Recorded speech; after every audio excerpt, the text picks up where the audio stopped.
That was one of the best intros I've ever heard. Thank you.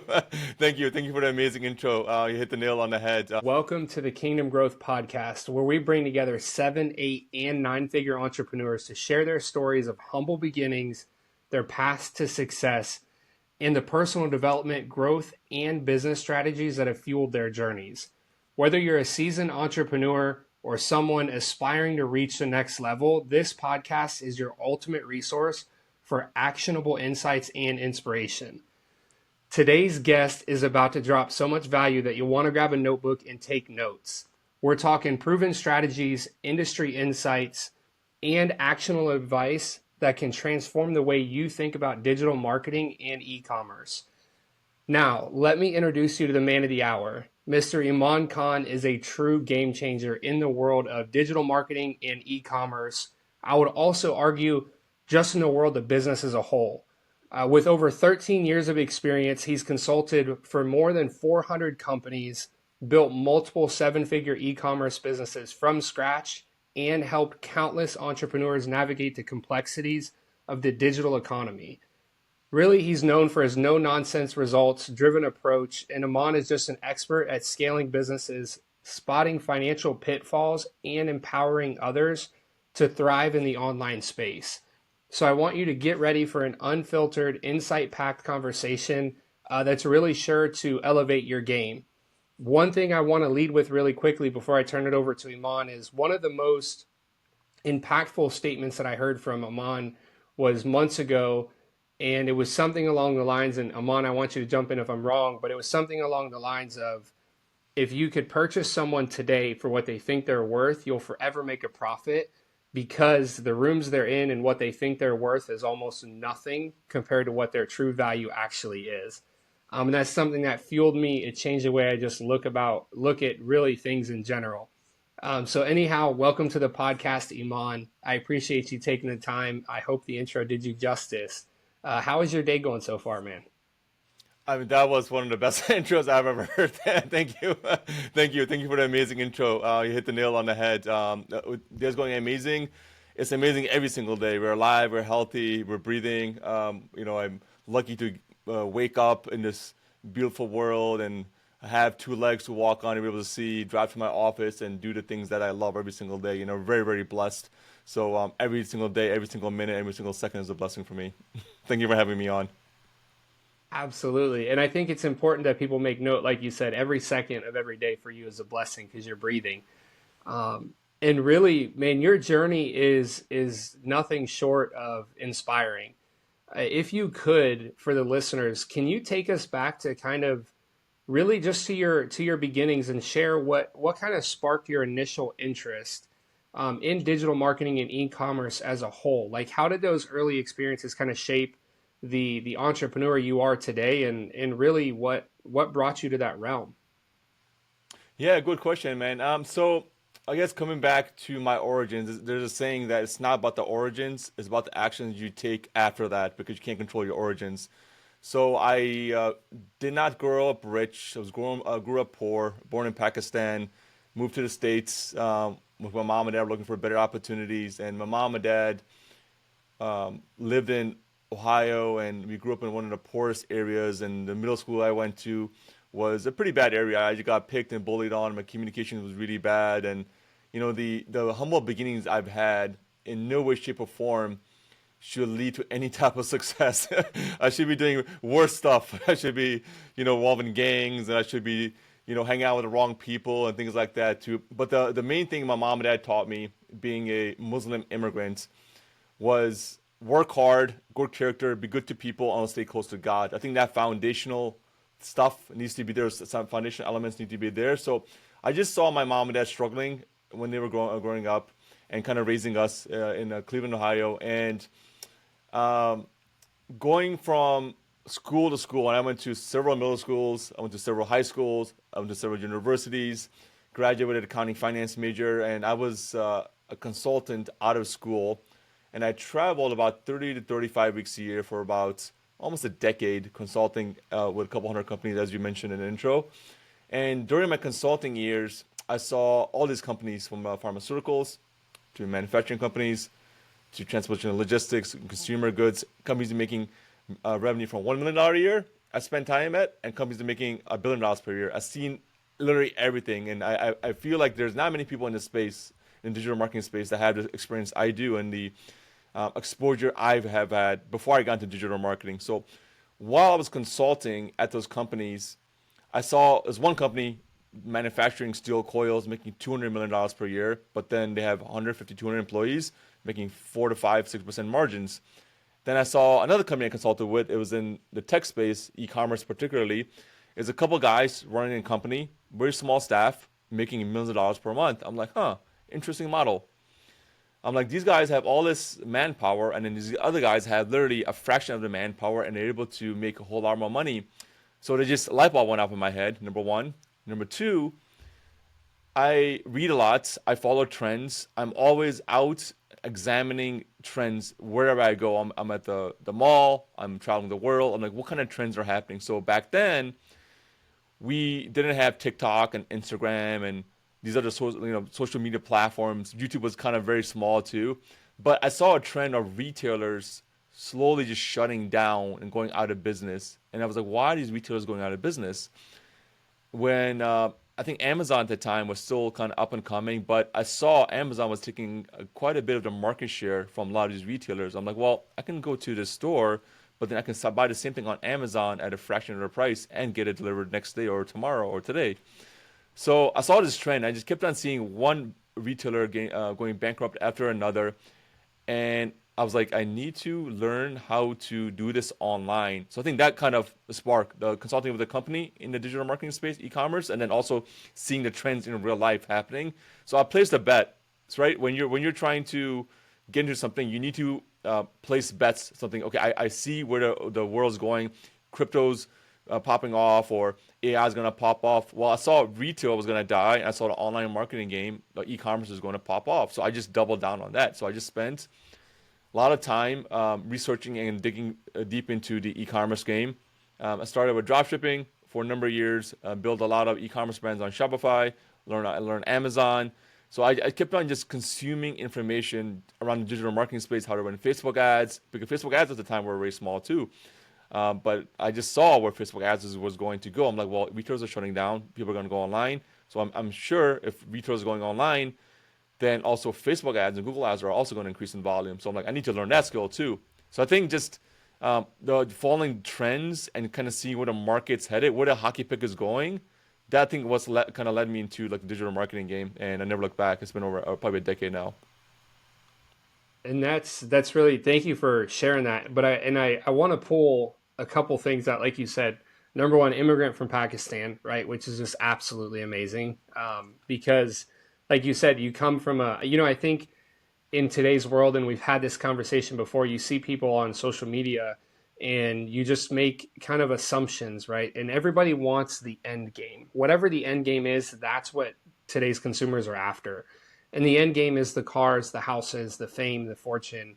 However, even going to the fame, the fortune, the houses, and the cars, the people that are there, some of them want to go back to the humble beginnings because they don't like the notoriety or the lifestyle they have to maintain, right? And I didn't know you were from Cleveland. That's where my mom is from, and she was born and raised up there in Cleveland.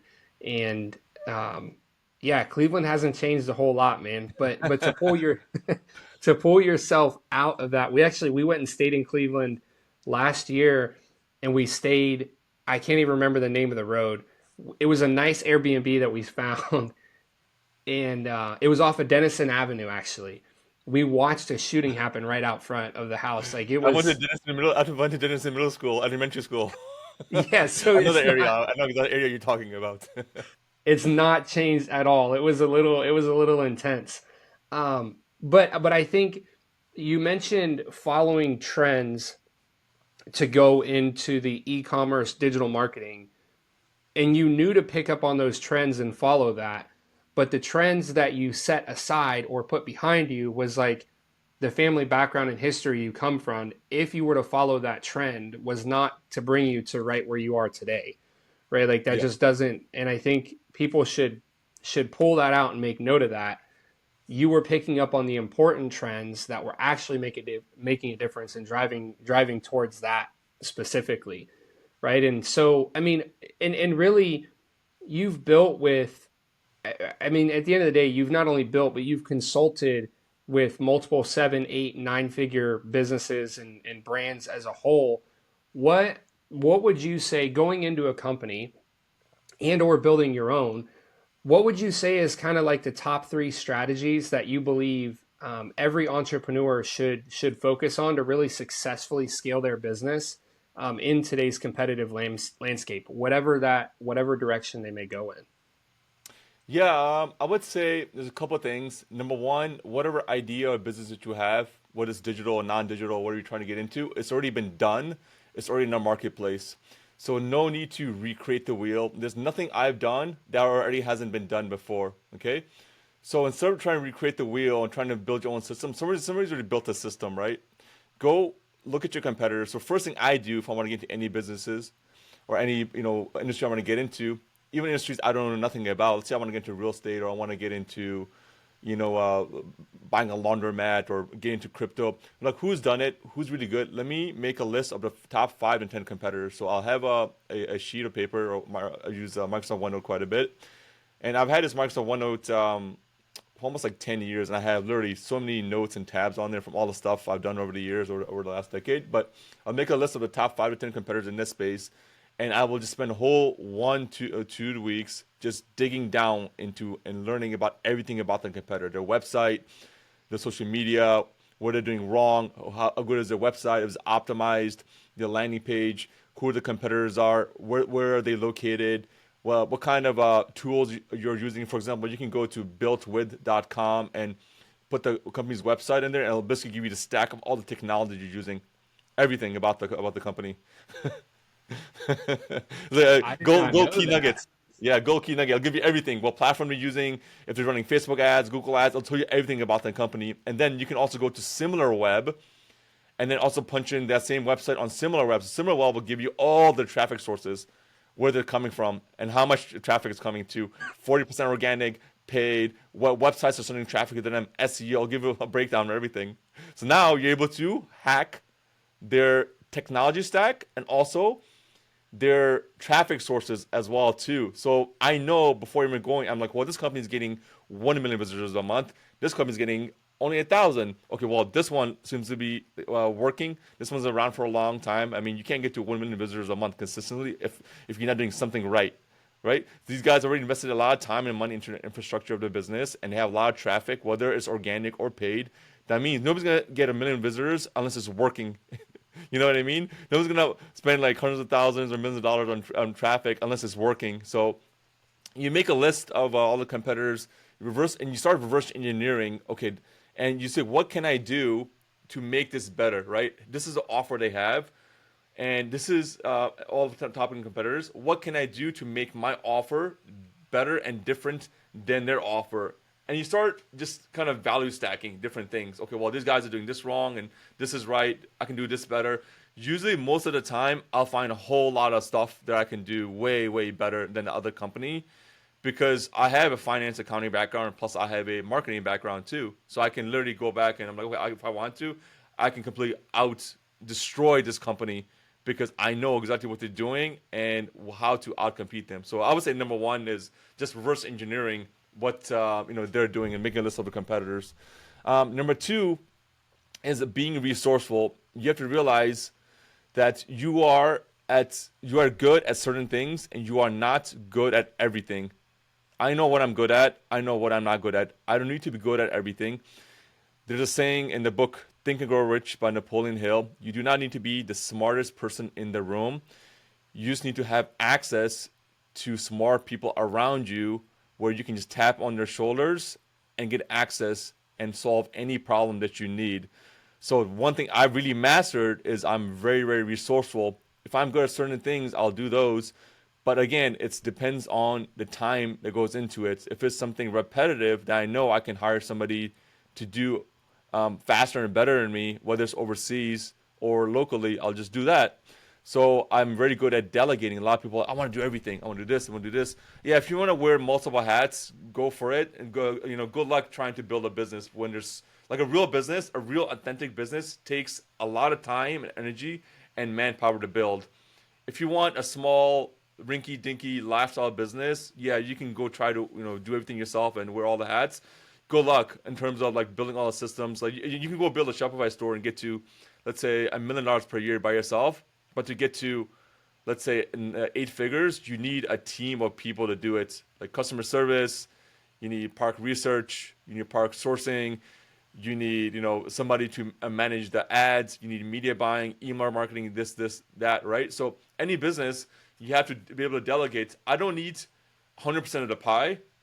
I'm okay, like 100% of a small pie versus say 10% of a really big pie. I'd rather have 10% of a really big pie versus 100% of a small pie. And people just, I think, are so, they're control freaks. They're like, I want to do everything.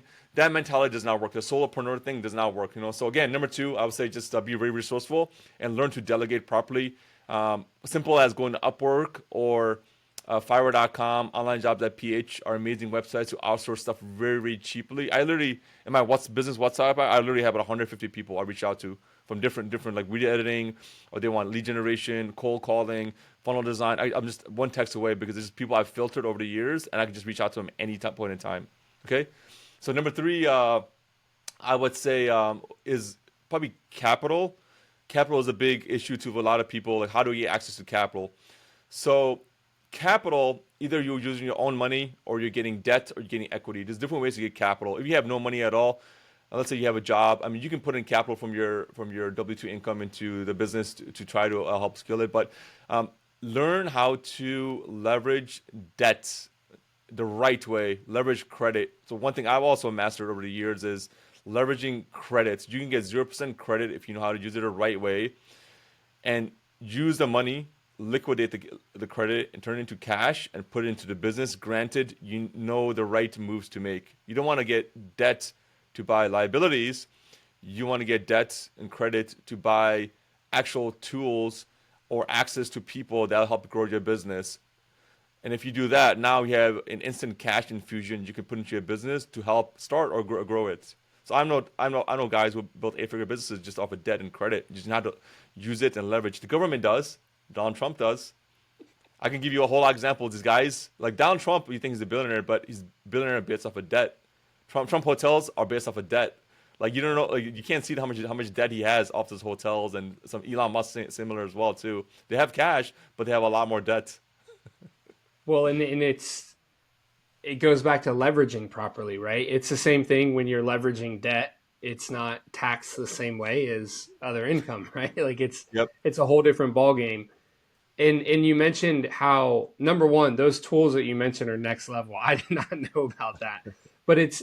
But also goes back to around recreating the wheel, right? I think a lot of people get stuck in this trap of like, hey, I have to do something new, or I have to do something different, or I have to do something nobody else has ever done before.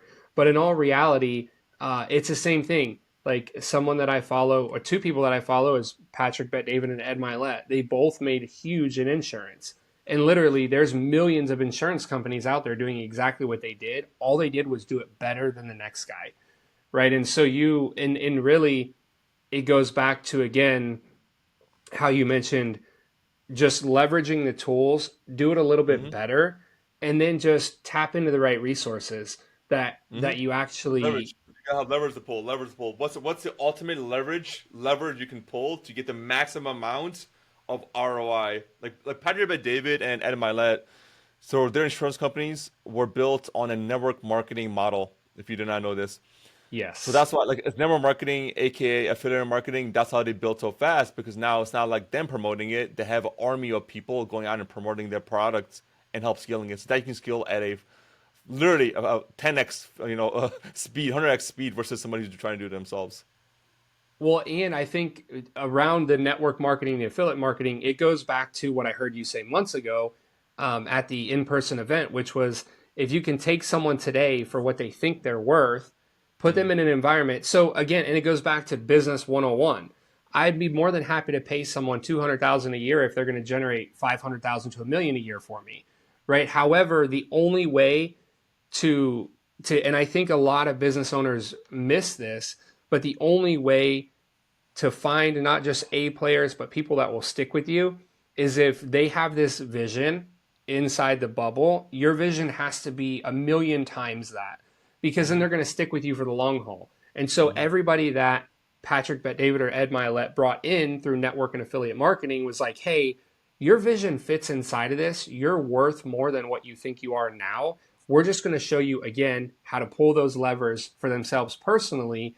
And then it really most of the time works out for the business owner in the positive because um, and you went into this a few days ago when we spoke was around how only about 10% of the society really wants to get somewhere. The other 90%, they're just comfortable where they're at, and they'll forever like there'll always be somebody to work McDonald's. There'll always be somebody to work Walmart, KFC, any of them. There'll always be people to work there, but only a very few percent of people will actually say, "Hey, I want more than this," and actually go out and get it, and make a difference in their life and everyone else's. But going to your point around the not just learning the tools, the Microsoft Windows, plugging into people through Fiverr, and really there's a ton of resources to find people overseas that can actually help you make a ton of money. Obviously, success stories or the knowledge you have, they often come with their fair share of challenges, right? And Yeah. also failures along the way. Can you and I you didn't learn this stuff overnight, and the first time you pulled the lever, it probably didn't work.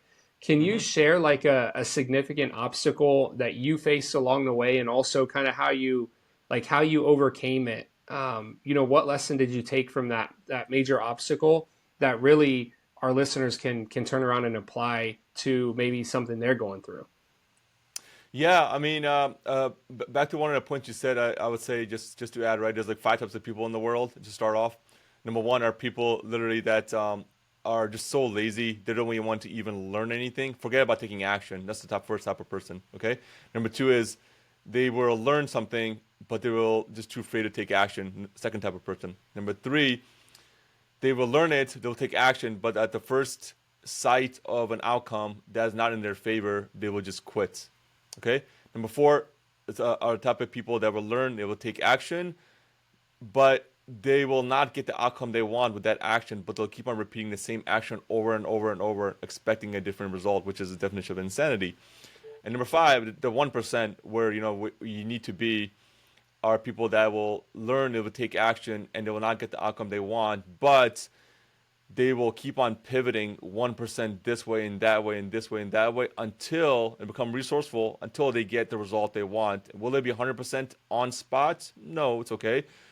Perfection is just the eye of the beholder. It just they will get it ultimately because they're patient enough and they're resourceful enough to do it. So that's I think a journey I've had to kind of go through myself from being I think the way my parents raised me, right? I'd be a good person, get a job, go to school, blah blah blah, to just be complacent. Like laziness is something I think if you really want it, it can be changed. Like you just have to have a big enough why. My why is really it's massive, so that's why I refuse to be lazy because it's not in my DNA. Like I need to make something of myself because I just will be a disappointment to my ancestors and my future generations if I didn't do so. I've had, I would say, a lot of failures along the way. Probably, I would say, majority of them have been failures. The 80-20 principle, like 20% of your actions result in 80%, of your success. 20% of your products, customers result in 80% of your revenue and profits. That's the same thing with me. 20% of my right actions result in 80% of my success, and the rest of them are just failures. I guess one big failure out of so many years and years ago, we were running some Shopify stores, and with Shopify, it's connected to Stripe and PayPal, and which are payment processors, especially when you have brand new accounts. With these payment processors, when you start a brand new store, and we were running a dozen plus stores, we were literally setting up stores and launching them, testing products, and scaling the heck out of them at a lightning speed. Now, what happened was one of the stores we launched and we scaled from 0 to 100K in about 45 days. Then we took it about $1 million a month in about 90 to 120 days. And the payment processor freaked out because we scaled so fast and like compared to anything else. Like if you run Facebook ads, like the way we do, we can scale a lot of stuff really fast because we're ninjas at it. Anybody else like well, we spent $1 million and like that much time, that's a lot of money. Well, the Yeah. PayPal and this Stripe thought the same thing. They shut down our accounts. They froze our money. We have hundreds of thousands of dollars held up by PayPal, especially. And PayPal doesn't care. Stripe doesn't care either. These payment processors. When you scroll that fast, these payment processors are super easy to sign up. That's their entire business model. Like I've studied a lot of tech and Silicon Valley stuff. They're super easy. Anybody can go in. It takes like 5 seconds to sign up. But the issue with the payment processors is that they're easy to sign up, but when you scale fast, they come back and hit you later on. Add reserves and issues happen later on. So that's what happened to us. And what had happened was, since I had this bunch of credit cards maxed out with ad spend and inventory, and PayPal was holding a lot of our money, and I couldn't pay down a card, my credit score would literally, with a matter of 60 days, up to maybe 90, 60 days, about 2 months, went down almost like 250 points. I had like almost a 780 plus. And I went down to the high 500s because of the payment processor holding my money. I couldn't get the money out of the payment processor. And you can imagine when we're running all these stores and we have money to pay back, and I'm just stressed out, and my credit goes to crap, and I can't use my credit anymore. So I think I had to literally step back out of the business. I had to look at my credit and spend the next probably a year trying to fix my credit and learn how the credit game works. So one problem happened, and then it took me on a journey. I'm like, okay, well, maybe God wanted me to go down this journey and figure these things out, because most people, I would say, don't know how credit really works. So that 1 year journey and trying to repair my credit and figure out how credit really works got me to a point where I actually mastered credit. I know exactly what these guys look for, how to remove negative things, how to clean up stuff, because the U.S. government does it on its own. The U.S. government runs up credit, prints cash, and sends money all the time. And they have an F minus rated, $3 trillion in debt. But when it comes to consumers, and you get one ding on your credit score, a late payment or something, oh, it's on your credit report for like 2 years. Yep. Collections are in it for 7 years. It's BS.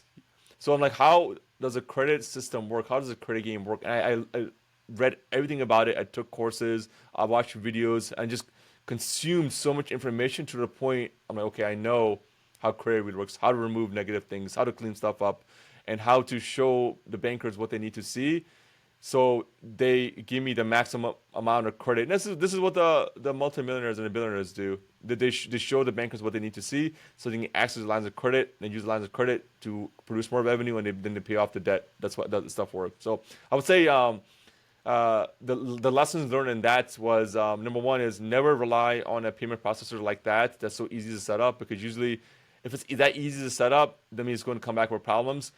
Uh, Spread your processing across several payment processors, I would say.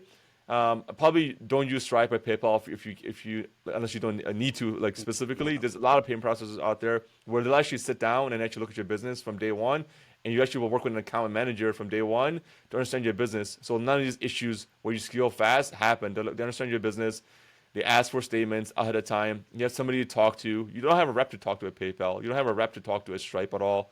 Like, I mean, I have friends that have millions of dollars in hand and they have nobody to talk to. It's ridiculous, But these are, talking about multi-billion dollar companies. They don't care. Like, this is a drop in a bucket. So that stuff happens. Also, our Facebook accounts got shut down too.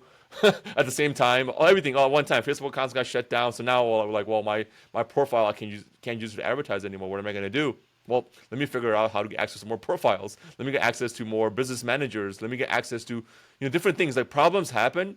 So I guess to answer your question, you have to be on the offense at all times. You can't be defensive. You got to be responsive and offensive. You have to be a problem solver at all times. Every single day, I have problems I need to solve, and you should be excited about it. You're like, well, I have stuff going on. This shit's happening. I need to just take care of it. And so when you become a problem solver, anything that comes at you, you just deal with it. It's just another problem. It is what it is. So something's taking a long time. So again, like, if that problem happened, if I had somebody to reach out to and they could fix it in a second, then like I would have done it. But I didn't have anybody to reach out to. But now I have friends, for example, in my circle have problems like that. I'm like, do A, B, C. Don't do C, B, A. Do A, B, C, and you get the result. I know exactly how it works. So now you have somebody to reach out to. I help my friends with this kind of stuff. So I do it for myself, then also do it because now the people around me, I can provide value to them and help them with their problems because I'm just a problem solver. Well, and I think that to your, I watched a company almost fold due to Stripe. Literally, why this was not that long ago because again they locked everything up across four different accounts. Like, and that is not good. Um, but I think, and really, I think everybody should go back and rewind to listen to the five types of people, and then they need to take time to study what type of person am I. You should be able to pinpoint it very quickly, but if not, you need to study, right? Because you want to be really in the fifth type of person that makes 1% improvements at all times, to where you get to a point where you're self-educated enough to where you can not only help yourself but others. And I think that's one thing that's always stood out to me about you specifically is, number one, you're very, very God oriented, right? And you like everything you do is there's accountability there. Like, who am I? Is this serving a greater purpose? But also, second to that is you like you're still always. Truth be told, every relationship or friendship is value based in some form or fashion. And whatever, and I think that we've gotten so far removed from the online space. People will say, "Hey, I'm friends with so and so," right? Pick the biggest name in the online space. But when you get down to brass tacks, the reason they're like, "Hey, I'm friends," or "I know this person," is maybe because they've paid them 100,000 to be within their circle. But when the Yeah. money dries up, everything else dries up too. It's not Yep. like so it's but everything again goes back to being value based, where even if it's small, tiny increments of value, you're not sucking the energy out of people. You're providing a little something, Hmm. and in the friendships and relationships are much better because, like you said, you've put yourself in the right rooms with the right people, and you've learned what levers to pull, and so you can become a resource. And who are they going to come to? They'll come to Iman as a resource, and so let's say you help someone five, six, seven times. They people remember that, and it's not a matter of keeping score. It's more so a matter of just understanding how the human brain kind of operates, and also staying with the theme of that. I mean, you're through these challenges, right? Most people, truth be told, most people probably would have folded if Facebook accounts were locked down, credit cards maxed out, credit is just goes to really just goes to the bottom of the barrel. Payment processors are locking everything up. Like, everything that could go wrong is almost going wrong at that moment. But your growth mindset clearly plays and did play a big role, in your success to pull through that and then get you to where you are today, to where you're not, um, to where you're not just down and out, kind of hiding in a corner. And because I know you're big on personal development in multiple ways, how would you say that your personal development contributed to not just your journey, but also kind of what habits or practices do you recommend for entrepreneurs that are trying to unlock their full potential, to where if leveraging properly, they can go through the exact same thing you went through and come out a better person on the other side? What are I just like you to dive into that a little bit around the personal growth or the personal growth mindset, and also understanding some simple stuff that people can do to build themselves up to face a challenge like you did, and it doesn't slow you down at all. Yeah, 100%. I think you have to have a certain foundation, just like if you're building a new building, right, or a new bridge or something like that. There's always a foundation. This always has to be there because everything is built on that foundation. So for me, the foundational things I look for, things I have, is also, is a good character, respect, loyalty, good communication, and just being close to God. So when you have God in your life, when you're stoic about things, when you realize that certain things just happen because God wants them to happen, and challenges or problems happen because God wants them to happen, and you, as a person, as a human being, have to accept those challenges because God's giving you challenges because He wants to reward you and He wants you to take you to the next level. And life is a game from level 1 to level 100, from the day you are born to the day you die. And every level you go through are different challenges, right? It's like you go through a video game. Every game you go, every level in a video game you go to is going to be more and more challenges, a bigger boss. And those bosses are happening in real life. Those challenges are the things that happen in real life. Could be you getting hurt, heartbreak, cheated on, bankruptcy, divorce, death might happen in the family, accidents might happen, and there's so many things that can happen that are completely outside your control. So I think you have to realize what's in your control and what's outside your control. The only thing that's in your control is your mind and your mindset. Everything else is outside your control. Even your body actually is rented from God. You have to return it one day in your soul too. And Oh, everything that's else, good. everything else is just not in your control. So only thing you can do is control your mind. So if your brain, your central processing unit, is in tune, and how do you make it in tune? You have to feed it the right information at all times. So how do I make my brain so bulletproof that anything that comes to me, I'm completely unfazed? We are human in nature. We feel emotions, things happen. That's completely fine because we have different, obviously, modes of feeling. We have sad, we're angry, we cry, we're happy, we smile. Things happen. That's just life, just the way things are. But again, you have to be detached to certain things, and you realize that me walking outside and there's a fire happening up in the mountains, it just happened because whether it was man-made or it was from God, it just happened. It is just what it is. I can't control that fire in the mountain, but all I can do is control my reaction to it, right? It is what it is. So I think the more shit, excuse my language, garbage you go through in life, the more it gives you tougher skin. It's like you're Iron Man. You get more platelets of metal around you to a point you become completely unfazed from things. So I've been through a lot of trauma in my life growing up. I've been through a lot of horrible things. And my mom and dad owned a convenience store in the east side of Cleveland. And my mom almost got held up and at gunpoint, almost got shot and killed. Stuff like that happens. I saw like my dad die in front of me. I saw one of my good friends die. Like horrible stuff happens. The business bankruptcies a couple times almost. Like in business, if you're not going bankrupt every single day, almost you're not in business. That's just life of an entrepreneur, right? Because the highs are high and the lows are very low. And so if you want to be in the middle, in the medium, and just be coasting in a very linear fashion, then yeah, go get a job, and just live paycheck to paycheck, or get a paycheck every 2 weeks. But I would argue that's actually not very stable either because they can let you go, and the economy can go to crap, and AI can take over and displace your job too. So I think just being stoic. I would say study a lot of stoicism. So stoicism has a lot of similar principles to my religion, Islam, where it says let things happen, but do whatever you can. You still obviously have responsibility and duty to take action. Like I want to make $1 million. I want to live in live in Dubai. I want to buy this big house. I want to do X, Y, Z. I want to do this 50 pounds. All those things plus 1,000 more are all achievable. But you as a human being need to take action, and God will help you along the way. Then it's like, well, I hope I win $1 million, but then you're, going playing the lottery. I mean, good luck playing the lottery. It's just stupid. You're hoping on luck to help you, but like you need to minimize luck. Luck is always going to be there. You minimize luck by taking action, by purposely, as you said before, putting yourself in the right place at the right time in the right rooms. And you can only do that by putting yourself out there. A lot of people sitting at home, they think about things, right? Like the five people I talked about, they just think about things, they take no action. If you don't take any action, now the outcomes that might happen as a result of you taking actions, the outcomes could be good or they could be bad. But they're not really bad. That means like it just didn't work. It just didn't work this way. It means like you just need to pivot and try again until you get it to work the way you want it to work, right? Just like you ride a bike, when you ride a bike, you need the training wheels. Take the training wheels off. It's not going to balance correctly.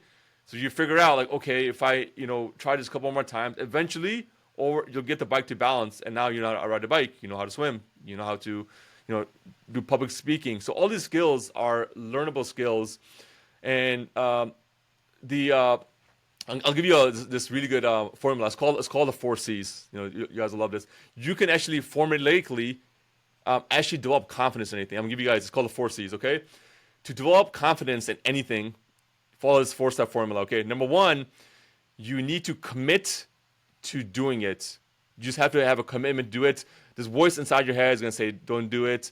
It's just like when about to go skydiving, your brain's like, "This is freaking. This is like this doesn't make sense. Why are you about to jump on a plane?" It panics, but you do it anyways, right? Because obviously you have the backpack, the safety or whatever, and then you have this tandem, the guys helping you out. But your brain's like, "Don't do it." That voice is always going to be there from the rich the poor to the successful, everybody has that voice in their head. It's always going to be there. So number one, you just have to commit to doing it. Number two, once you commit to doing it, you will develop the courage because because you already committed to doing it. You'll develop the courage to do it.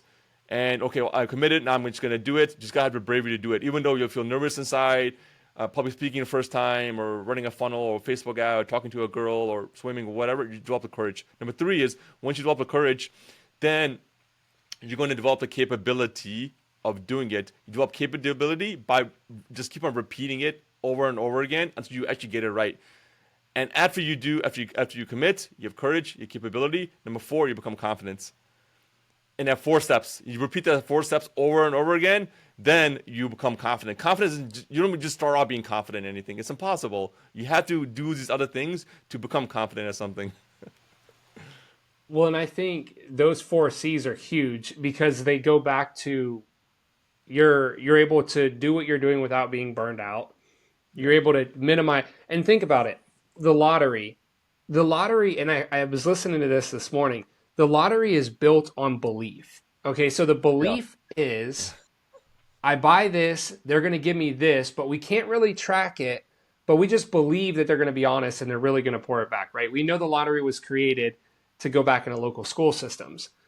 However, if you take that same belief and you put it into faith, right? Because I think anybody who follows God and has a higher being than themselves, their belief is strong in that they're going to have positive things come to them. And even when there's negativity that come to them, it's still a lesson, a blessing, and you're learning something, right? But also staying on the belief side and on the faith side, the biggest thing I think that, or the worst thing that can happen to especially a man, I think, is their confidence gets just pulled down and pulled down and pulled down. Because without confidence, you can't really do anything. And the easiest, fastest, quickest way to destroy your own confidence is to lie to yourself. So for example, I'm going to do this, and then you try it and you just don't push forward. Or I'm going to start working out, right? And then you're like, I'm going to do it every single day. And then you do it for one day and you fall off. It's the same New thing you said Year's, New about Year's resolution. That's what it's we're a, talking about. That. New Year's resolution. That's literally what yeah, it is. People trick themselves into thinking they're going to change. I'm like, brother, you would have done that like last year, a couple of months ago, a couple of weeks ago. New Year's is just a timeline established by Hollywood and Disney to tell you, hey, it's a restart, and now you can change your life. No, you can't. Like if you have the same toxic habits you had the last couple of weeks, or a couple of months, or goals you didn't achieve, the goals are probably not going to achieve New Year's. It's going to be the same stuff. It's a temporary burst in dopamine. That's what it is to get people excited for New Year's, and then it goes down. The consistency has to be there all year round. New Year's is not going to change anything. Don't give yourself a prize because like New Year's is there. It's like that makes no sense. well, and also to your point around like the New Year's thing, it's like they'll start their day, they'll grab their phone. First thing they do is they go to Facebook or Instagram or TikTok or whatever. I've been very intentional the past like 3 to 6 months. I don't touch my phone for the first hour of my day. It's just not even an option. But I do that because if your feed is filled with things you're aspiring to be, so whether that's people that have quote unquote made it in life, or they're living in the house you want to, they're traveling the world like you want to, and the first thing you see is they're living the life you want to live, it immediately drags you down because you're like, man, I should be there. I want to be there. And you have no system there. I spoke with a guy 5 weeks ago and he was worth right around like 29 or 30 million dollars. And he went through a divorce, lost everything, like literally sleeping on a friend's couch. Now he's back up to he's worth like 10 million. He said I took 12 months. I was wallowing in self-pity. I was just beat down, broken, tattered, torn, this whole stuff. He said until one morning I woke up and I said, dude, you got to pull yourself up by your bootstraps and do something. And within a 14-month time span from zero, now he's back up to 10 million. Like it is not a like it's the same thing. If Elon Musk loses everything tomorrow, he will Hmm. become a billionaire a second time. There is no Hmm. question Hmm. because they've probably used the 4 C's principle that you mentioned because the first thing and even actionable insights, right? When it comes to commitment, because I used to be the guy that like I would say, hey, I want to change so much about my life. So I'm going to write down 20 new things that I'm going to start doing every day to move the needle forward. And what I realized was when I put those down, I'm overwhelmed. But if I just do one thing Mm-hmm. and I commit to it, it becomes a habit. Okay, now let me add a second and a third and a fourth. And there's a happy medium. You can commit to 3 to 5 things, or even one thing I'm a huge fan of. Even if you only make one commitment to one thing, which is something so simple like, hey, I'm going to go watch a YouTube video or study digital marketing for 1 hour every single Mm-hmm. day this week. Mm-hmm. Mm-hmm. Commit to it, and then and then it I have begins to flow most every into. single day.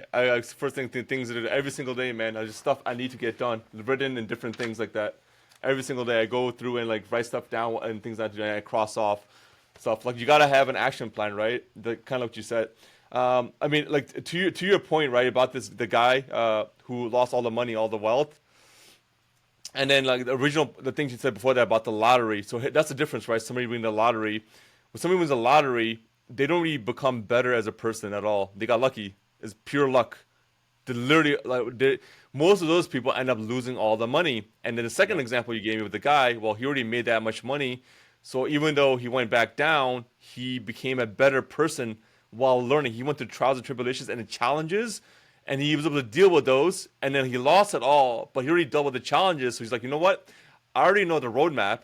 I already went through this 15 levels of the video game, and I can go backwards because I already paved the path. I know exactly what to do to go back to that level that I need to, back to the level 15 or 50 or whatever he wants to get to, right? Because he has that in his subconscious and his brain that the path has already been paved. He knows how to run that Facebook ad, or he knows how to reach out to that investment banker, or he knows how to talk to that person. The connections are still there, and the mental pathways are already there too. It's like somebody who, goes to the gym and they take a month off. They can get back, in shape. Somebody who plays basketball and they take off for like a month or 2 months. That subconscious behavior is still there. Like they can shoot free throws. Maybe the first couple might be off, but it just kicks back in. I haven't played basketball in years. I hit the basketball court, brother, and it might like maybe first maybe 15, 20 minutes, my stuff will be off. But as soon as after that 20 minutes, I'll be like I'll hit every shot because it just subconsciously it kicks back in because I've trained myself to think that way, and my actions are just following up with that. Well, and also I would say that you going like with you've even if you because your book that you showed, have you always used that through your journey where you're journaling every day, like, hey, this is what I need to do and get done? Is this something you've done consistently for since you started business and consulting and everything? I would say previously in the beginning, not as much. Probably I did it a little bit. I had like apps on my phone and different like to do apps, things like that. So I've used those. Um, I would say I did it. I did somewhat, but I think I've done it more over the last probably 4 or 5 years because I've just gotten so many more projects and things I'm involved in for me to not write it down. I mean, even to the point like, hey, I need milk from a grocery store or I need a doctor's appointment. Like if I don't put that stuff down on my calendar, I'll forget about it. It's not because like I'm a forgetful person. It's just I have a lot to do and my brain is just so occupied with so many things that if you don't write things down, and I think just the act of actually writing it down and versus actually typing it out. I've tried both. I'll split test it both ways, and I'll explain split testing in a little bit too. Versus like just typing it out, actually writing it down. I think it just engraves it in your head a little bit better, and then crossing it off. It just like the old-fashioned way. For some reason, it works better for me versus actually just typing it out on the computer because it's so easy and so fast. When I'm actually taking time and highlighting something and crossing stuff out, I'm like, okay, I got this done, and you get that dopamine rush after that too. So again, like, and my second point about split testing things, it's like from the day you are born to the day you die, also, you're going through thousands of split tests, which means that you're constantly split testing things that are working and what not working. So what might work for me might not work for you. I can give you my formula on how I do things, but it might not work for you because there's probably other circumstances or variables around you that might not make it work for you. But I can give you my formula, right? So you have to constantly split test things to see what's going to work for you. And that involves what? It involves taking action, as we talked about before. If you don't take action, then you don't know which color or which landing page or which person you need to talk to or which workout or diet plan you need to do to get the results that you want unless you try. So you have to be just in a perpetual state of constantly trying and split testing things to get results. Well, and I think people get afraid to do true split testing. I actually have. I'm glad you mentioned that you're writing that down. I have a piece of paper that for months, and it was just me seeing like, does it make a difference or not? But the 10 things. There's actually so there's 10 things.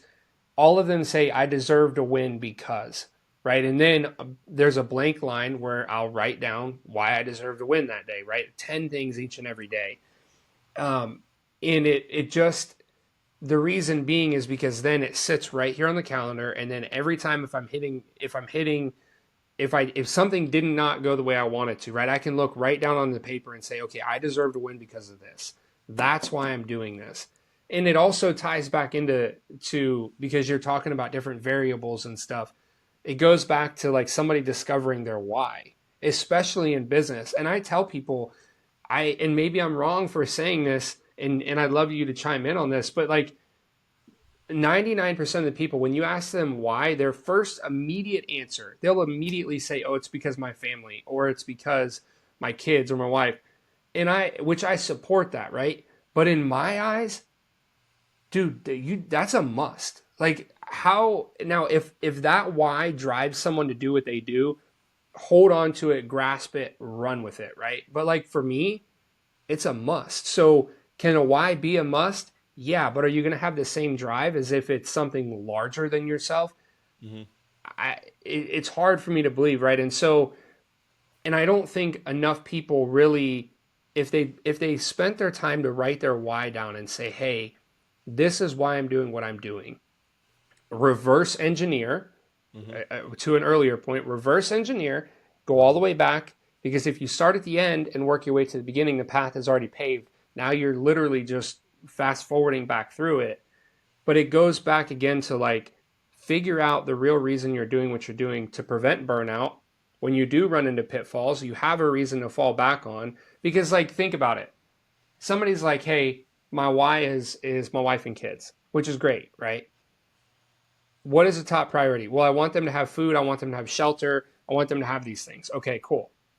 So when everything goes really just goes to crap and you're looking at your why, and it's like, oh, well, I want to put a roof over their head. I wanted this. I wanted that. Aren't you supposed to? Like, that's a, like, Yeah, how, like, it's a so basic I don't necessity. Yeah. understand.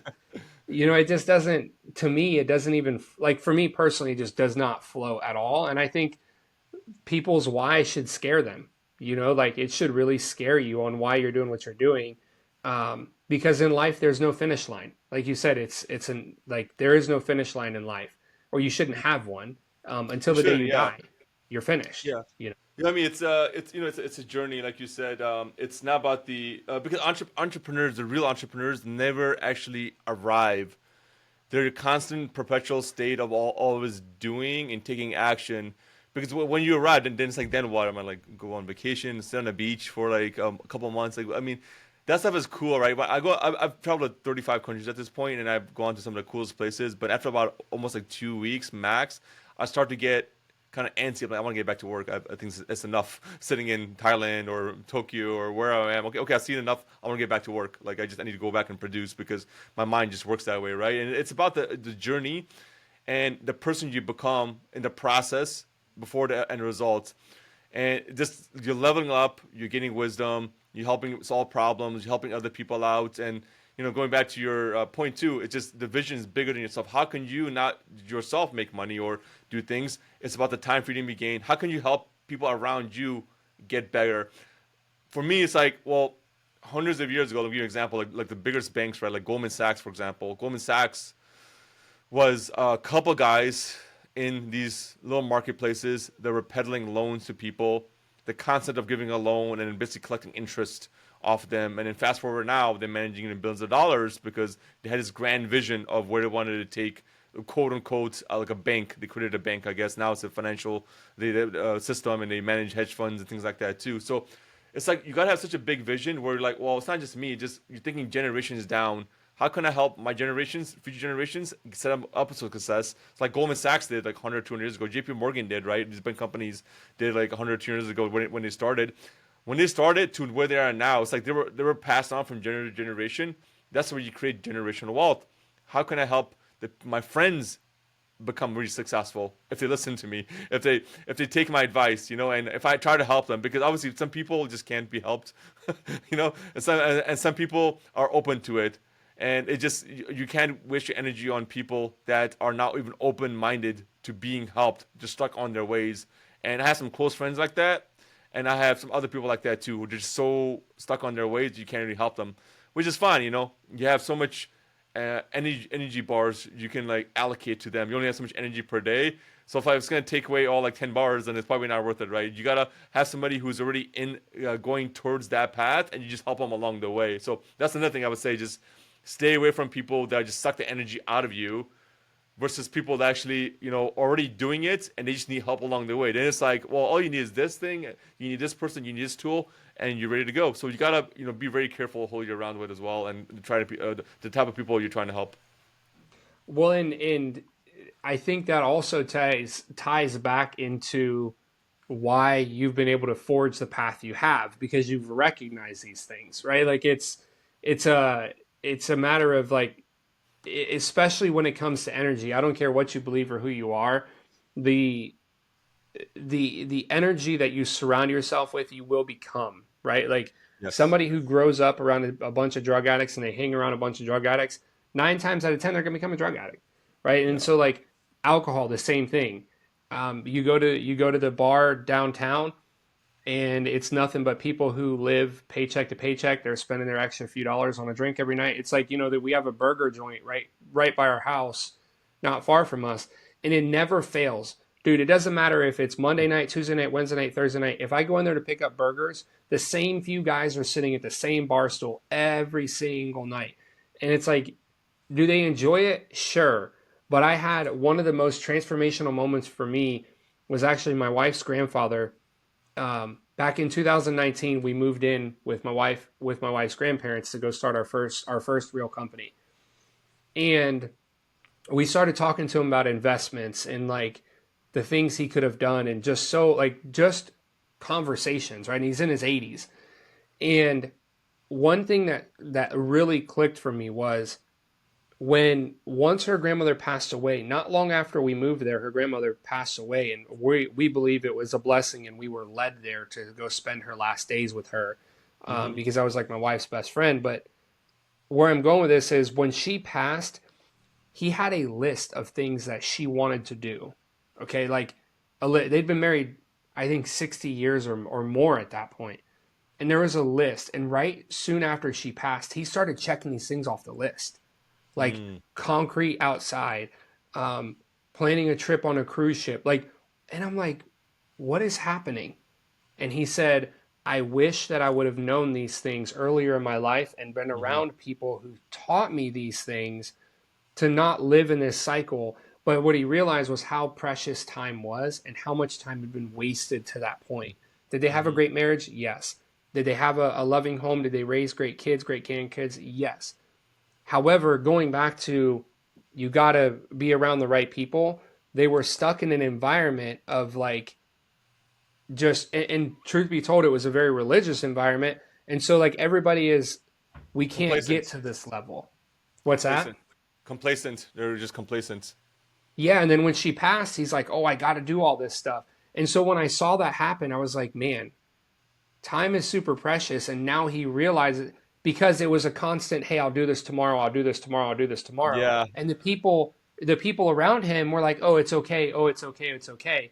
But if you were around a group of people like that, they knew what you wanted to do, what she wanted to do, and you kept putting it off, and they're gonna call you on it and say, dude, stop. Like, Hmm. get this done. You have the ability to do it.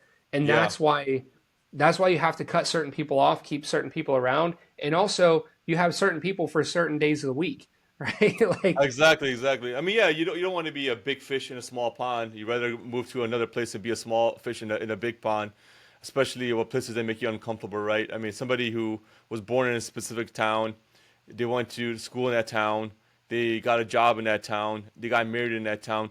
They don't know any better besides that town, right? Everybody knows each other, that kind of thing, and they're just so complete. Um, be able to travel outside of their immediate town or go to a new city or even a new country, just out of the realm of possibility. And it's like if you're trying to grow, let's say you're trying to be fashion, you probably don't want to live in Idaho. You probably want to move to New York City, right? Or LA or Milan, Italy or something, right? You want to go where the industry that you're in is popping. It's stuff is happening in that specific industry. So you have a more likelihood of getting lucky. You're creating luck in that specific environment because you're putting yourself in a situation where there's a lot of competition around you and they're helping you level up. Of course, it'll be uncomfortable because you haven't done it before. Back to my 4 C's, because you need to commit to doing it. You have to develop courage to doing it too. So I think just people, yeah, like you said, they're around the wrong people. Number two, also the wrong environment too.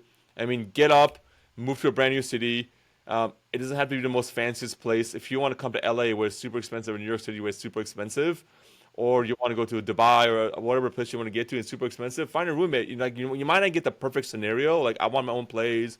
I want to live in Beverly Hills. You might not get that, but you might get something close to it. You're working your way up, right? So you go get a roommate, go share a place with a bunch of people. It just allows you to, might not be the best scenario in terms of like, let's say you want to live alone, but allows you to be in that environment at least. So now it's like the energy levels are just higher, right? They're just different. So now it's like you were in your town, the energy level was like this, and you were in the top of that. Now you go to the next place, energy levels are up here. So like we're like, wow, I need to get to this level, right? And so that's what I would say is like if you hang out with people, if you read enough books, what's going to happen is it's going to rewire your brain to completely think outside the box where you'll think like a multimillionaire. You'll think like the best scientist in the world or the best fashion expert or whatever. And what's going to happen is you'll be down here and like you're like your mindset will be up here. You're like, what can I do to bridge this gap to get back up here? And you'll work hard. But if you don't allow yourself, if you don't expose yourself to these higher level things, you'll never get there. I mean, one thing I used to do, like back in the day when I was like broke as heck, was I would just go to, like, for example, I would travel to places outside of the United States that I shouldn't be traveling to, but outside of my budget on purpose, just so I can see myself like, hey, even though I can't afford this, I'm just going to just buy it just because I want that experience. I'll go to this really fancy, expensive restaurant, even though I can't afford it, but I want the experience to trick myself into thinking eventually I will get this and it's going to be like I won't have to look at my bank account anymore. Like when I buy this expensive dinner, when I travel to this fancy trip. Sometimes you have to just trick your brain into because your brain's like no, it's too expensive. I'm not saying go out and freaking buy like Gucci purses and Louis Vuitton stuff and you're just broke on credit card. I'm not saying that. I'm saying treat yourself once in a while where you allow yourself to experience these high level things, and then once you get to that level, it won't be so like out the box, out the ordinary because you already have experienced it, right? So same thing with networking, high level networking. You want to go to high level networking events. You're like, oh, my business is not that level. These people are too high level for me. I mean, brother, last week I was at this event in Dana Point, Newport Beach, and the whole room is called ACG, right? It's a membership about like $800 a year, but there's probably like maybe 150, 200 people in the room, like probably billions of dollars in that room. Private equity people, investment bankers. There were a lot of high level people in that group, in the whole room. And I walk around, and I was probably the best speaker. And I like walked in, and had like 30 conversations with 30 random people with comfort. I mean, I don't care. Like their level of wealth didn't really um, the word I'm looking for didn't surprise me. It didn't really make me uncomfortable because I just looked at them as just people. They're just people. I'm like, I don't care like how much money you have or you don't have. I just from the janitor to the CEO of a company, they're all the same to me in my head. I don't care. You know what I mean? People just I think put people on pedestals, and that's a really big issue, and that's prevents them from moving out of the town. They put people on celebrities, athletes, CEOs on pedestals, but these pedestals are assigned statuses by society, not by God. God is the ultimate person, ultimate entity that should be on a pedestal. Everybody else should be on the same. Like I don't treat anybody like different or differently. They're all the same. Then you're not nervous anymore on these people. But once you realize they're just the same as you, they're going to die. They're going to be dust. They're nobody better than you, bro, at all. Yeah. Well, I had a realization like that back in 2020 actually, where I recognized we had the opportunity to meet someone who I thought was like, oh my goodness, this amazing, magnificent person. And what I recognized very quickly, they just wanted to be treated as a normal human being. nothing. And they because a lot of those people at that level, and you think about it, right? You think about celebrities, they always have the paparazzi at them. They would give anything to just be left alone. There's a reason why some of them Yeah, moved to Monaco because they're not yeah. bothered the same way. And I mean, and really for those that are, because you're talking about the high level networking, going to like the nice restaurant, you could even go work at a night, like go find a Four Seasons, bring your computer, go buy breakfast, and sit in the restaurant and work that day to be surrounded by other people that are Mhm. living more of a lifestyle that you want to. Would you say for aspiring entrepreneurs and those that are looking to kind of break through to the next level, would you is that one thing that you would tell them that they should do to start making tangible progress towards their goal is surrounding yourself, even if your business is only doing 1 million a month, go hang around the people that are doing 10, 15, 20 million. Or even same thing if you don't even have a business, right? And you want to start one, going to these events and connecting with these people. Would you say that's actually something tangible that they could implement right away to make a Mhm. difference in their journey? 150%. I just use it all the time. There's rooms that I do not even belong in or I should not be in. I got into those rooms just from like talking my way in. And that's literally one of the biggest hacks. People go to a Ivy League school, right? Like a Stanford or a Wharton or Harvard, and you would be surprised how many actually dumb people are in those programs because these are Ivy League schools. These are the cream of the crop. You'd be surprised. They just got in because they have connections or just talk their way in. I'm telling you, guys. I'm telling you, like factual information. There's people that should not be in these schools that they got in. It's these people that should not be even CEOs of these companies that are CEOs of these companies because they talked their way in and they got the right connection. So if you're allowing me like I don't have a business or I'm stuck at this much revenue, I don't have like you're pressing again. It's a self-imposed limitation in your head at all times. You're like, I'm a billionaire, I'm a multimillionaire at all times. It should be like that. I have six-pack abs.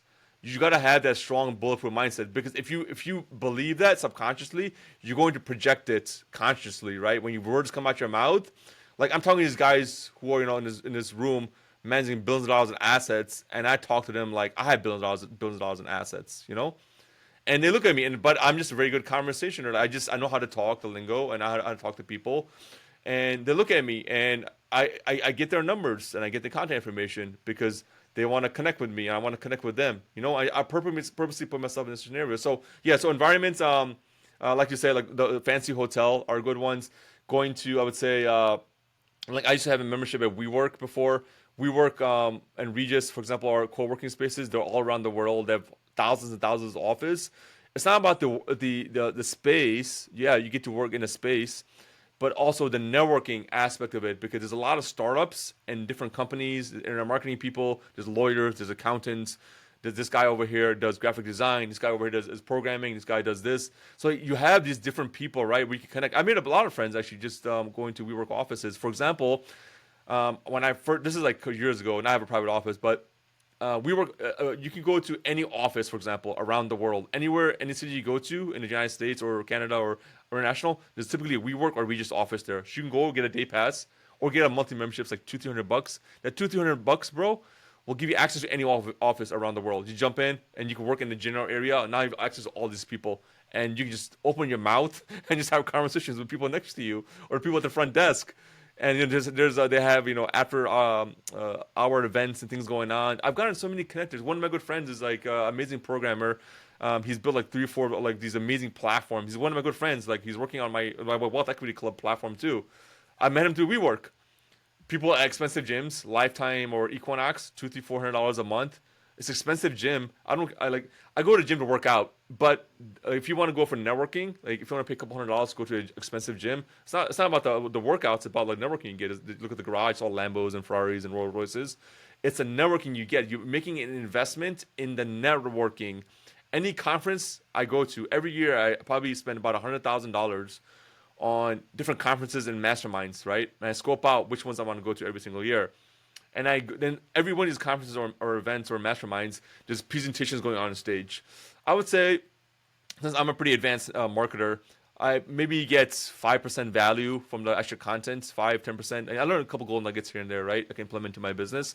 But 90% of the value I get always is the networking because of people sitting next to me, people I can talk to, and most people are just sitting there. I mean, I'm like, bro, you literally paid a couple grand to go to this conference or this event, and you're just sitting there, not networking, and getting connections because that connection can help you with your business, or you can help them with their business. But it's not about that connection; it's about how many the levels of connections that person has in their network because that person might not be able to help you directly, but that person might know a person who might know a person who might know a person who can help you.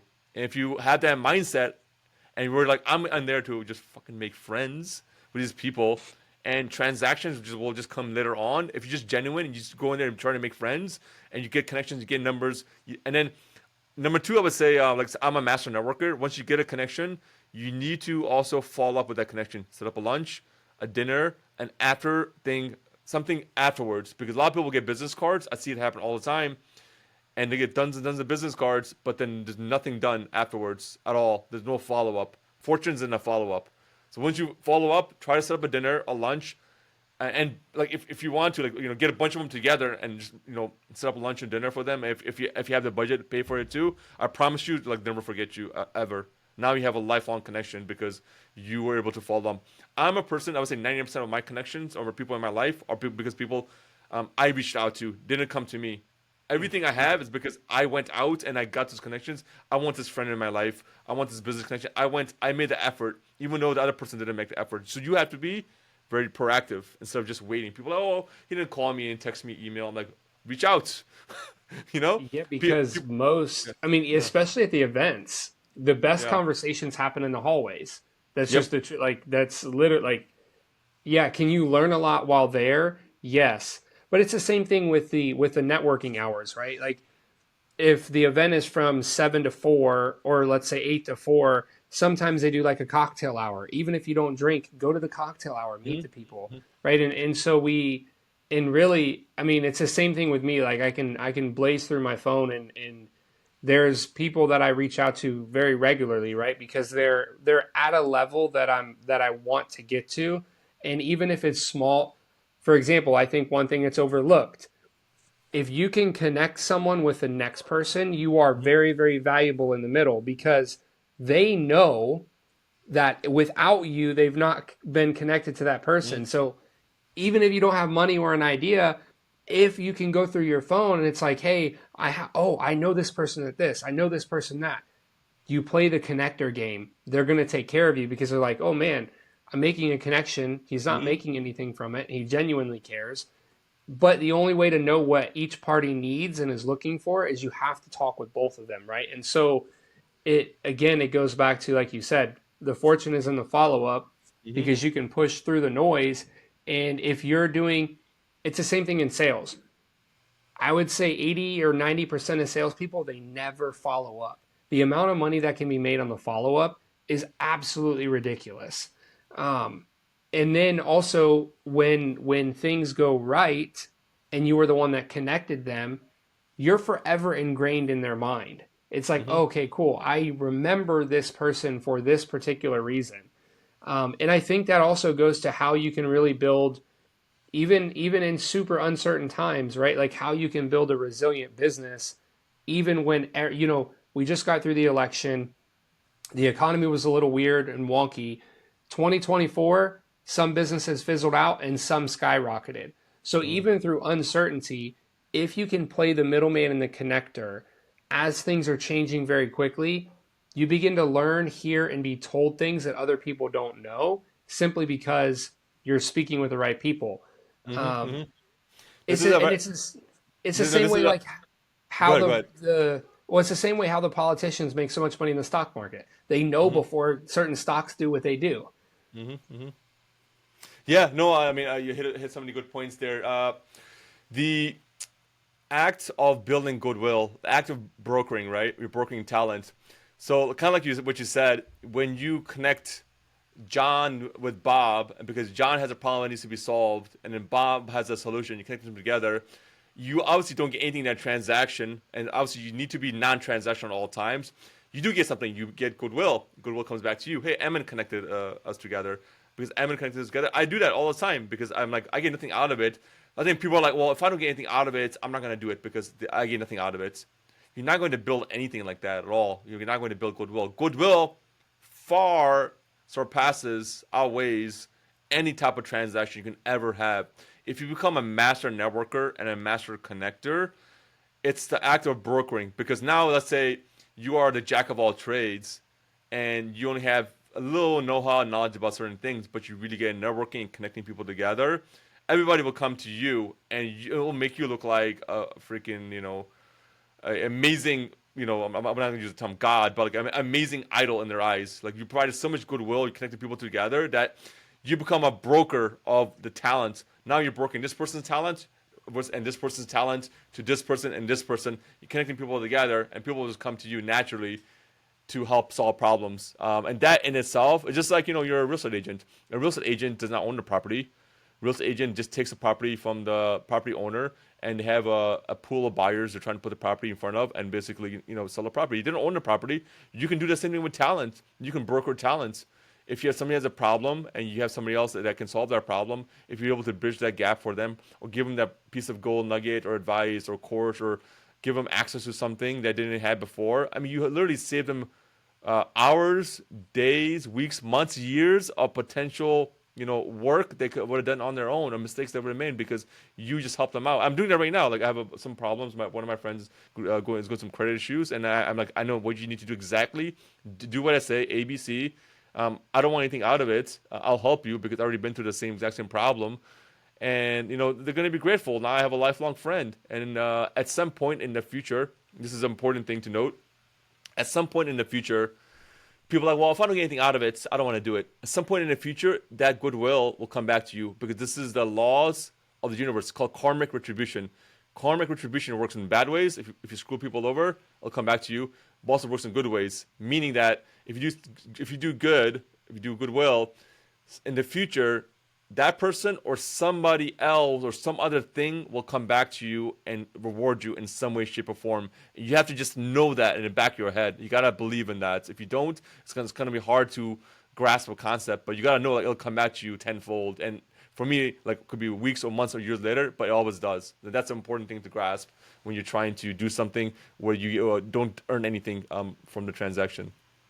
Well, and I think too, if you are so many people in today's world are always thinking like, what can I get from this particular interaction, or what can I get from this person, right? And they, truth be told, like people feel that, like people are tracking what's going on. They may not Yeah. say it, but they feel it. And so to your point, like with your friend where you're fixing credit, who knows? Like one day the credit, well, obviously very soon the credit will be stellar. He may come to you and say, hey man, I have great credit now. I want to learn how to make more money. And then you're like, oh, hey, I showed you how to leverage credit. Let's leverage credit to build this company or do this, right? Or maybe invest in something you're doing. But if you always maintain,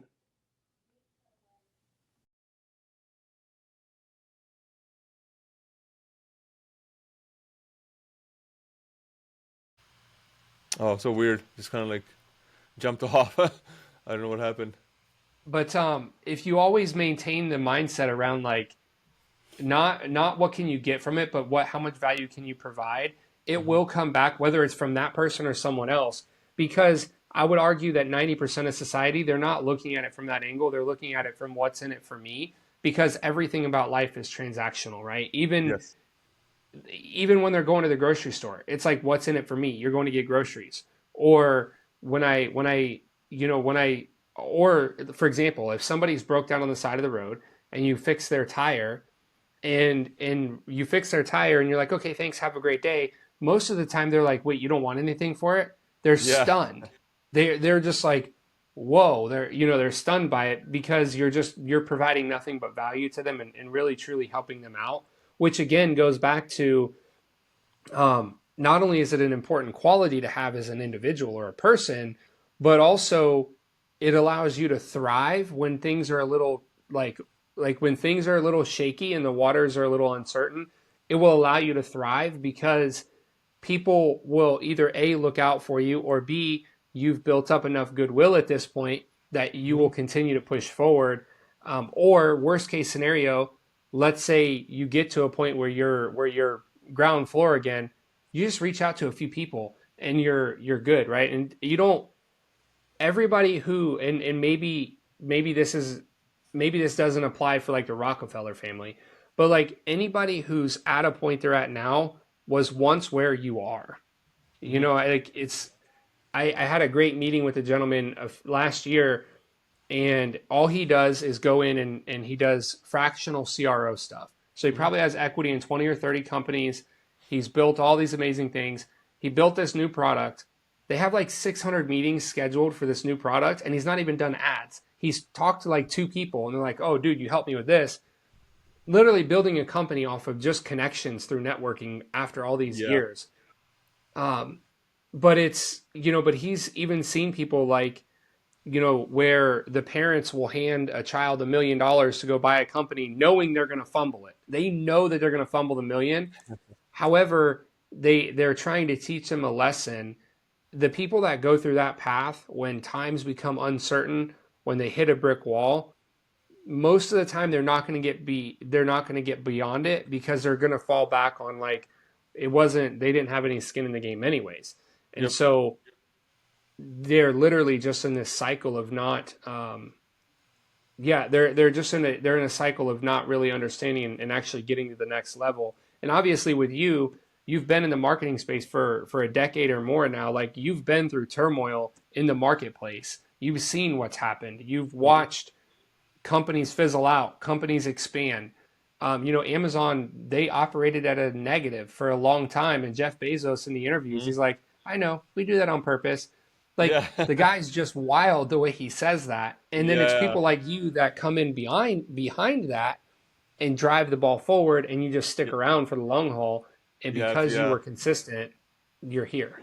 Yeah. No, yeah, I mean definitely a bunch of good points. I mean the whole transaction stuff you talked about, I think taking that to even a higher level, I think a lot of people are also very transactional with God themselves. Okay? They're very transactional with God, meaning when things are going right, they are not grateful. They don't think about God. Only when things are going wrong, they start asking for God. You have to be thankful every single day. And people are very transactional with God. You cannot every single day. I mean, me as a Muslim, I pray 5 times a day. It's just part of Islam. We're prescribed to pray 5 times a day. But I have to be thankful every single day, every single second, every single minute. And it's not transactional only, oh, when good things are coming to me, that, okay, I'm thank you, God. No, even when horrible things are coming, I'm like, okay, well, thank you, God, for giving me this lesson. So now I become better as a human being and like a superpower and earn a superpower where I can do even more greater things because those trials and tribulations are there. Because nothing is going to be at the top at all times and nothing's going to be at the bottom at all times. It's just going to go back and forth. That's just the way life is, right? If you can't handle the highs and you can't handle the lows, you gotta handle the bad with the good and the good with the bad. So I think stop being transactional with God because God's watching everything. He sees stuff happening 24 hours a day, 365 at all times, 8 billion people in the world. He knows what's in the hearts and the minds of every single person in the entire universe. So stop being transactional with God, and then once you stop being transactional with God, then you realize that you also need to start being transactional with people too because people also were created by God, which is the ultimate creator that we're going to go back to. So I think it just it trickles down. Again, having that foundation, like I mentioned, you gotta have the foundational stuff where you believe in God, and you believe in God, then all these other things become a whole lot more easier to understand why you can't be transactional because these other human beings are around you were also created by the same God. So if you were not transactional with God, why would you be so transactional to this human being that's standing next to you? Yeah, and again, it's like it goes back to the importance of a foundation because as trials and tribulations come, you can say, "Hey, thank you, God, for knowing I'm strong enough through Him, right? Through you, I'm strong enough to withstand whatever trial or tribulation is happening at that time." Yes. Because if you're not facing challenges, you're not growing. If you're not hitting roadblocks, you're not growing. Like I listened to something earlier where the message was around you're trying to get ahead, but you're so focused on everything that went wrong in the past, and you're looking at this challenge or roadblock in front of you, so you're stuck right here. You can't go anywhere because the past and the present are literally trapping you right where you're at. And people could simplify it when it comes to God. It's like if you had a friend that only called you when he needed money, Hmm. eventually you're going to stop answering that dude's calls. Mm-hmm. Like if they just call you every Friday, like, hey, I'm out of money, I'm out of money, I'm out of money, eventually you're not going to want to answer the phone anymore. So if all the only time you go to God is like, hey, I got a problem, I got a problem, I got a problem, even though he's all loving and all caring and sees everything, he's on a different level than humans. At the Mm-hmm. same time, for me in my mind, I'm like, if I was him, I wouldn't answer to you. Like, what do you mean? You only Yeah. come to me when you want something, but you Mm-hmm. don't say thank you for the food in your stomach and the air you Mm-hmm. breathe and the Mm-hmm. beautiful skies you get, the house you have.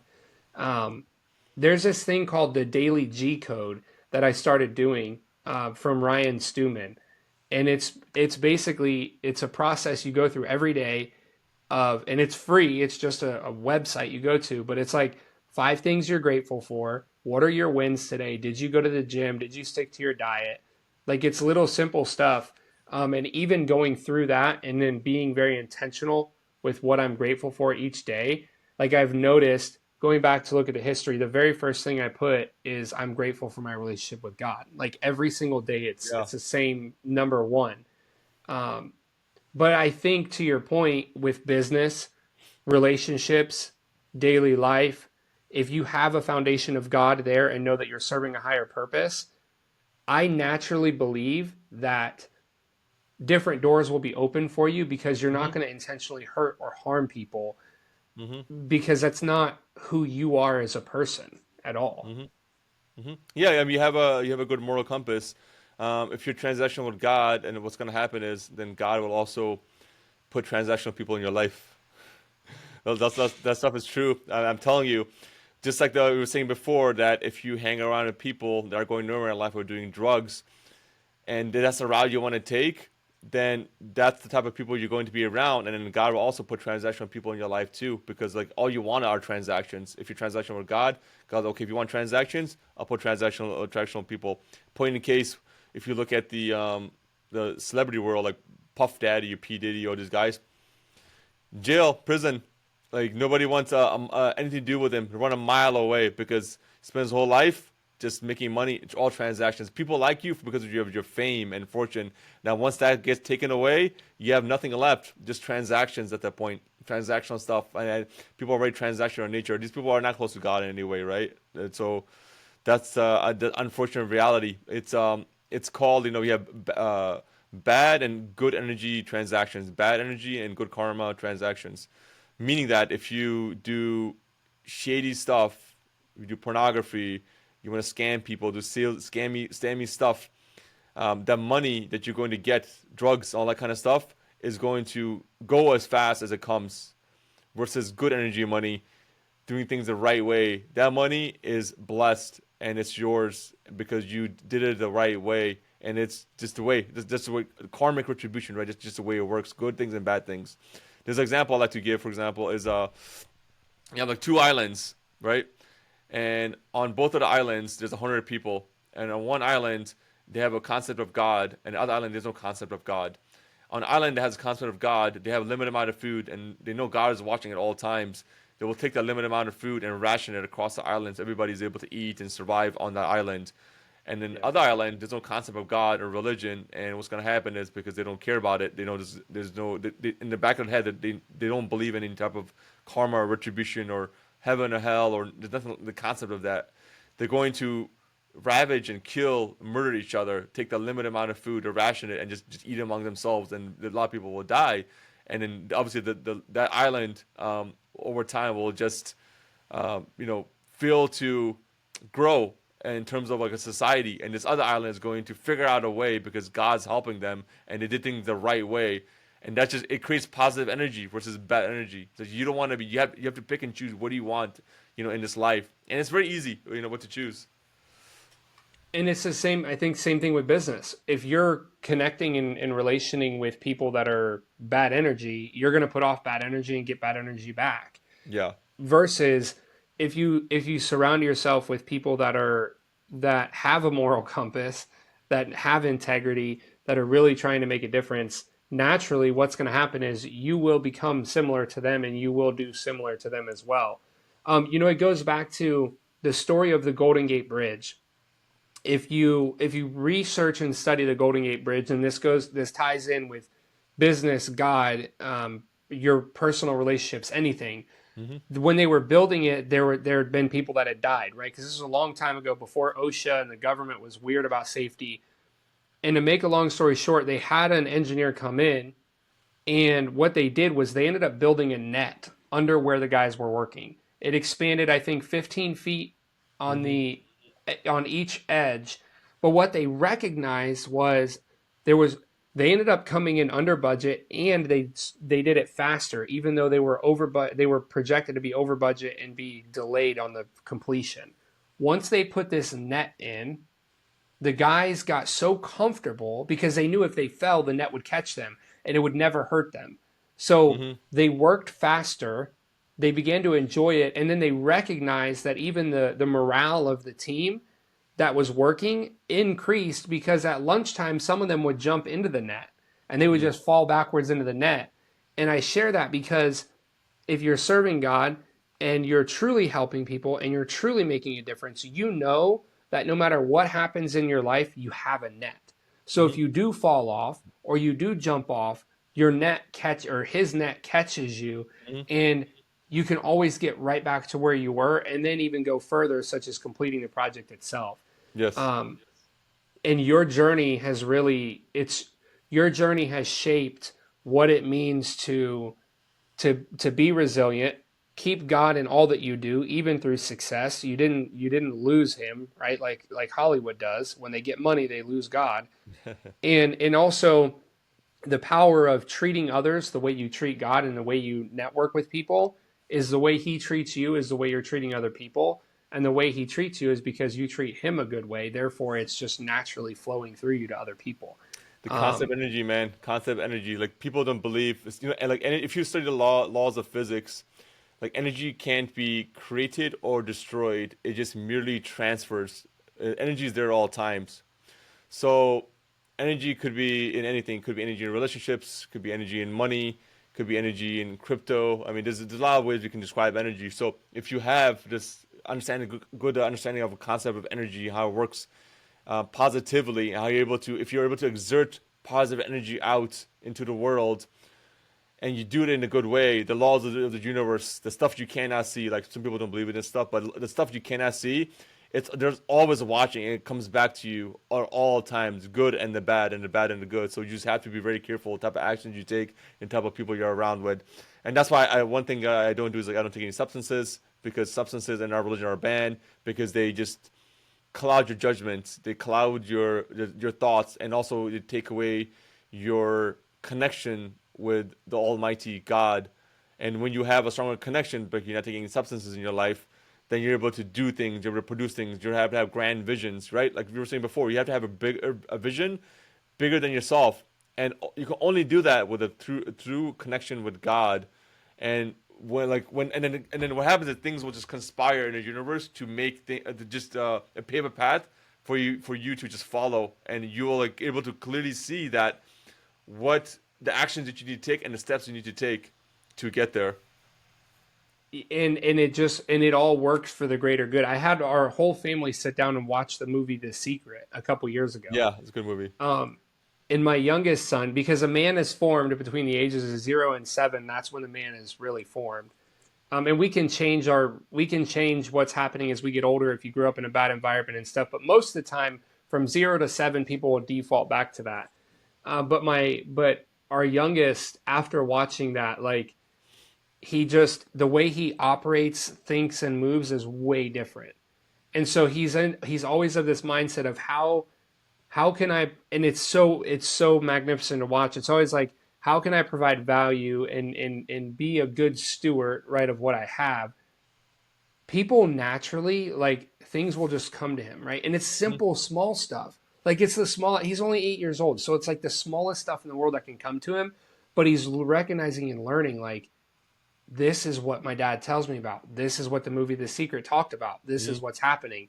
This is why my relationship with God is so important, because it's just stuff that, we in and I know we've been here a while, so we'll bring this to a conclusion. But it's we went out and we were doing a fundraiser to help save the children. It's like a 3-month fundraiser that we're doing. We have both of our kids.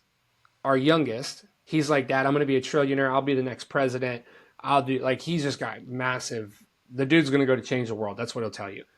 Our oldest just thinks differently, grew up in a different environment. Nothing wrong with that, but we watch these two things play out. Our youngest son knocking on doors day one, and we just decided to knock on doors. He was able to get like $130-ish, right? People gave him the money for Save the Kids. Versus our oldest was like, hey, I'm only going to try to do like 10 or 15 bucks. Hmm. With zero, not much energy behind it. People didn't answer the door. They didn't have the money. They didn't want to. And we watched it unfold, and it was a lesson for them both to say, hey, our youngest was like, Dad, I'm going to go get $1,000. I'm making this happen. And he Hmm. set his goal so high. I'm like, okay, do your thing, dude. However, the amount donated per door is like 100x, right? Versus the other one. And it goes back to the energy, the law of attraction, the what do you see in the world, and just really being able to really being able to harness that kind of as a whole, man. So I want to, in conclusion, I want to make sure that we can wrap it up with some really solid, um, just quick bullet points. If you went all the way back to the very beginning from where you started, what is one or two things that you wish you knew then that you know now that somebody can walk away with and actually leverage that to get to where they're going? Yeah, I would say the biggest enemy you're going to have is yourself. Most likely, 99% of the time, it's going to be yourself. Everything else is going to be outside your control, and most people are going to have self-limiting beliefs. They're going to prevent them from taking action or achieving their dreams. I would say the public school system is a bit a play here as well too. There's a book I was recently reading called "Weapons of Mass Instruction," and it talks about how the public school system at a very early age they teach kids not education, but actually teach them compliance and obedience. Meaning that they basically you go to school and they give them a little like a box of career choices that they should choose from instead of thinking wildly. I want to be an astronaut, an entrepreneur, a millionaire, president. They're like, oh, you want to be a lawyer, accountant, this. So the career choices are already pre-selected for them. So I think that by itself, from an early age, it puts a box around their thinking, and every year that goes by, they become less and less creative and more in the box thinking. And then by the time they graduate college, they're just model citizens, employees for the corporate world. So I think if you take that, you understand, okay, you need to go to school, which is fine, but always have this idea in the back of your head that you have the ability to think outside the box. You have the ability to not be a sheep and follow the herd. You have this ability to actually achieve and do what you want. If you want to be an entrepreneur, if you want to start your own company, if you want to do things that are completely outside, right?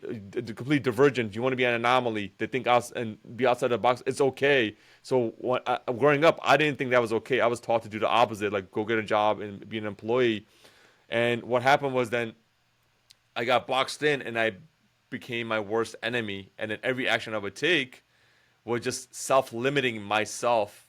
And I was like, it's not good enough, or I shouldn't be doing this. This is against the norm. So I think just stop being your worst enemy, and stop listening to people that are not in the position that you want to be, which is a very big, common mistake a lot of people make. I would not go to a cardiologist and ask him about NASA advice, and I would not go to a stockbroker and ask him about, advice about let's like NASA or astronauts or geologists or whatever. It's just like people ask the wrong people for wrong advice, including your parents and your friends and family. They give you the wrong advice. Always find people who are in the industry, they mastered it, that is going to give you advice. They're credible to give you advice. So when you get this information and you realize, okay, I am talking to the wrong people, I need to get the right information, then these self-limiting beliefs you have inside your brain start to like dissolve over time. So stop being your worst enemy. I would say is probably one of the biggest, I think, things that you should learn early on. That's huge, man, and that's we are our own worst critic, right? That's what people hear all the time, and I think you also have to remember the people closest to you are not always the most qualified to give you the best advice, Yeah. right? Like, and so that's, yeah, that's, I hope people actually jot that down and hold on to that, right? And I think the biggest thing is like whether it's journaling, stop being your own worst enemy, forge a new path, Like, you have the power to do it. God gives every God created us all. He gave us all the same abilities, right? We have different gifts and talents, but we all have the same abilities to tap into those gifts and talents to move and operate for the greater good for ourselves, Him, and other people around us. Um, so with that being said, Amon, I want to say thank you very, very, very much for jumping on the podcast, man. We'll have to do this again. It's an absolute pleasure, and you just provide a ton of value for those listening, and also you remember where you came from and how you got where you are now, and I think that's important for people to grasp because it's not all sunshines and rainbows. It took years to get where you are, and it's just a matter of consistency. So I just want to say thank you very much for jumping on with us all, man. It was a pleasure, man. Always a pleasure to chat. Appreciate it, brother. Also, Aman, I forgot to ask, how can people get more of you? How can they find you on whether it's Instagram, Facebook, TikTok? How can they get connected with you, man? I would say the best channel would be Instagram, which would be my name, Emmon, Emmon underscore Khan. I'm the most active on there. YouTube, I am building about 10,000 subscribers. That's going to be a goal of mine the next, probably the rest of the year. And then also TikTok on the platforms. I got a really big plan coming out for Wealth Equity Club. We're going to have hundreds of thousands of accounts pushing out my content. So it's a big strategy we're working on right now. But I would say Instagram probably would be my main channel. And will they be able to find more information on the Wealth Equity Club there on Instagram as well? We're going to have a link in the bio, or it's going to have a landing page. You can join our waitlist and kind of receive SMS and email updates as we progress in building the platform. And it's going to be an amazing platform. We're going to help you escape the matrix, get out of the rat race, change your mindsets, get the proper health, and also, most importantly, accumulate wealth so you can change the trajectory of your future generations. So Wealth Equity Club wrapped up in a nutshell. It sounds like you're trying to take people from point A to point Z, give them everything they need, and make it as easy and simple as possible. Yeah, it's a anti-school system, we're calling it. And as I mentioned before, I just think the whole school system is a big sham, and the stuff that you actually should be teaching, actually should be learning, they actually don't teach. The actual real life street skills that you actually need to actually survive in this dog shark infested world. School does not teach. Instead, they teach you the Pythagorean theorem and the quadratic formula and other random things that actually have literally no value at all. I want to teach people how to have the proper thinking, the mindset, the outside the box thinking, unwire them, rewire them, so think outside the box. That comes with the mindset, which is the most important thing. Number one, fundamental. Number two, you need to have a proper health at all times. So we're gonna have people in there how to eat healthy, how to work out, that kind of stuff is gonna be aspect of it. And number three is going to be wealth, and it's in that particular order because wealth doesn't matter if you don't have the proper health. If you have $1 billion and you're fat and out of shape and you're going to die soon, what's the point of having all that wealth? And then both wealth and health are only attainable with a proper mindset. So that's why mindset, health, and wealth in a particular order. And they have a circle around which basically represents God, encompasses all. And that's the fundamentals of Wealth Equity Club. We're going to have master classes around different topics. It's just not myself. It's actually other speakers and experts in the space around those three different areas. They're going to be coming and holding master classes and doing things. There's going to be networking events in person around the world. We're also going to have discounts, exclusive perks for joining the membership as well. And then, it's going to be very cheap and affordable where anybody in the world can afford it. So just get people in and help you build a foundation and with the proper mindset. And once you are able to get that, then you can kind of ascend into some of the higher tier programs. Well, if anybody knows you, man, they know it's going to be value packed, action packed, and actually make a difference. So I would encourage everybody that heard this, go to Instagram. You heard where to find them. Also check out Wealth Equity Club. Get on the wait list, and start making those. Go back to the 4 C's: the commit to get the courage to then have the capability and the confidence to actually do what you need to do. And you're doing it with really nobody better or more qualified to actually walk you through that. So we appreciate you sharing that, Amon.